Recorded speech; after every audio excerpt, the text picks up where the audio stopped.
Hey, good afternoon there. This is Trader Tim from EminiMind, and today I'm going to walk you through my trades, all the ins and outs, how I got in, where I got in, and managed the trades. It was an exceptionally good day.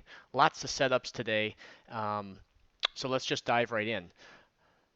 I should mention that the puts that I had on the, let's see, in the second I closed those on the bullish close on the 8th, just kind of chopping around under here, and that was the first higher close out of these 3 days.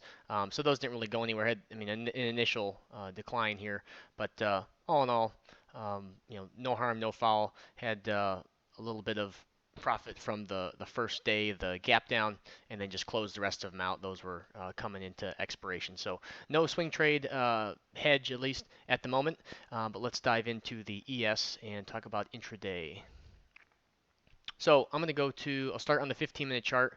Why don't I flip this over and I'm going to delete everything from today and then start fresh. So Tuesday, you can go back and watch, for those that are VIP members, the recording from Tuesday's live trading session is in the dashboard. I didn't have any trades on Monday, and I didn't have any trades yesterday. Monday, I just didn't really see many setups, and then yesterday, I was getting conflicting setups, stopping and opposing setups, and just not much kind of high probability setup. So didn't have anything yesterday. Tuesday I had the three trades that we took in the room, and those all three of those were winners. And then today I had essentially five trades, four halfway backs, and then the 15-minute breakout. So 15-minute breakout was really nice today. Just basically buying above one tick above the first 15-minute candle. And the reason I do that is because sometimes there's days where we start ripping from the open and we don't get any pullbacks. And I don't want to be sitting there with nothing to do. So that's why I like to take that play kind of separate from the halfway back play. And for those that have been following along for the last while, a year or so, since I've been doing that, I have. Let me pull my log over here. So in the dashboard, for the log that I have, I've highlighted the setups that have a yes when the market fills the gap. And so what that means is, like today, the first 15-minute candle, we gap down, we didn't fill the gap in the first 15 minutes. But if we go back to, was it Tuesday, on the, let's see, the 8th, nope, not that one, day before, the 7th, Monday, we filled the gap in the first 15 minutes. See how this first candle overlaps the close from Friday. And those situations tend to yield not very good probability of the market breaking and trending hard off of that kind of a scenario. So if you go into the log, I've noted all of the trades where we have yes, we have filled the gap in the first 15 minutes, and then I tallied up what the P&L would look like if I took all of those setups, and you can see it's net negative on those 15-minute setups. So there was one bigger winner so far this year, but when you add in all of the losing trades on that particular setup, you end up net negative. And when I took that same data from last year here and highlighted all of those ones that filled the gap, by and large, they ended up being losers and they ended up net negative. So I'm leaning towards not taking those setups on the 15-minute when we fill the prior day's close in that first 15-minute bar. Today, though, that was not the case, so fair game. And that one ran all the way up here to like the fifth bar of the day, and I just put my stop below that low at 61.50. You can see in here there's a little inside candle, because its high and low is within the prior candle's high and low. I just leave my stop below the prior bar when that happens. If I go back to the morning, we can see it here. We had a really strong, clean rip right off of just right after the top of the hour, and we never looked back. And so that was a nice, what was that one? Ended up being 18 points. Prior to that one triggering, that actually didn't trigger till the top of the hour, just after, I actually had a short, which might seem a little bit counterintuitive, but there was a double top here.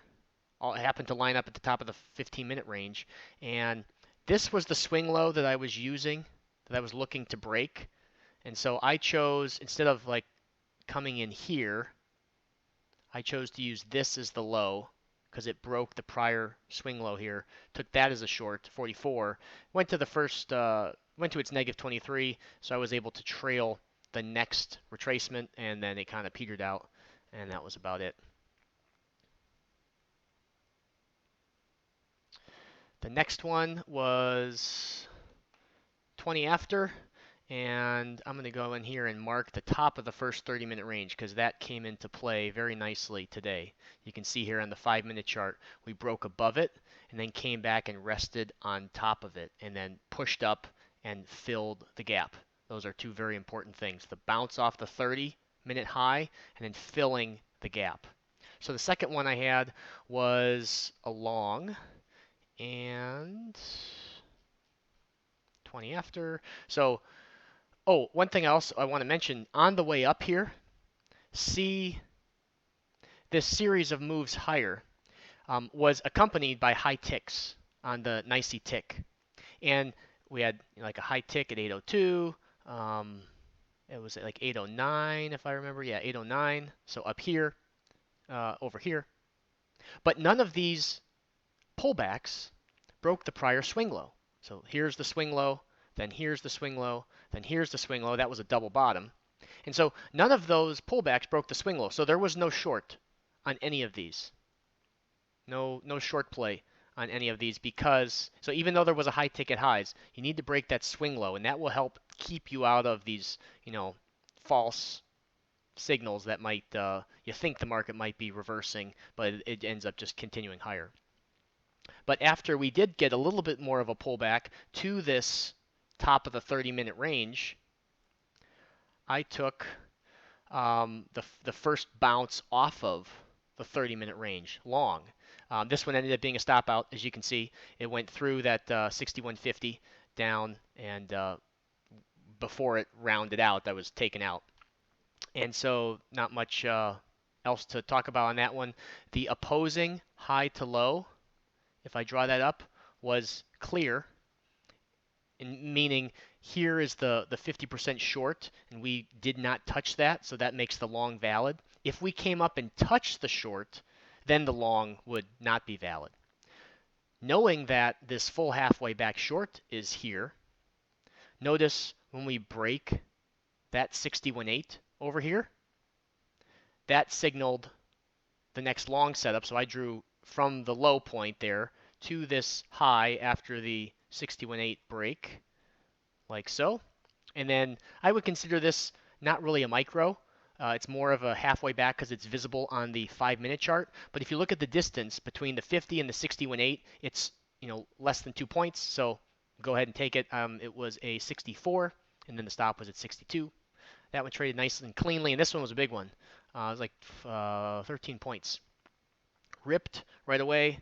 I drew up the next retracement, and then the next one didn't come anywhere close to the next halfway back. So rather than extending that up, I used these two little red bars. I drew the next retracement like so, and then I drew the next one from that cluster up to highs. I chose to leave my stop here below the 61.8 because we didn't quite touch the negative 23, and so it was down at 77, and that's where I was taken out. And notice we filled the gap. So you don't want to leave your, you don't want to draw a big halfway back here, leave your stop way down here, because when we fill a gap, when we trade at the prior day's close, we tend to get some sort of a reaction. It may not be super long term, but enough to break this uptrend of halfway backs. So you can draw an uptrend line like that and see that the trend is broken. You can look at the swing lows and see that we came down and broke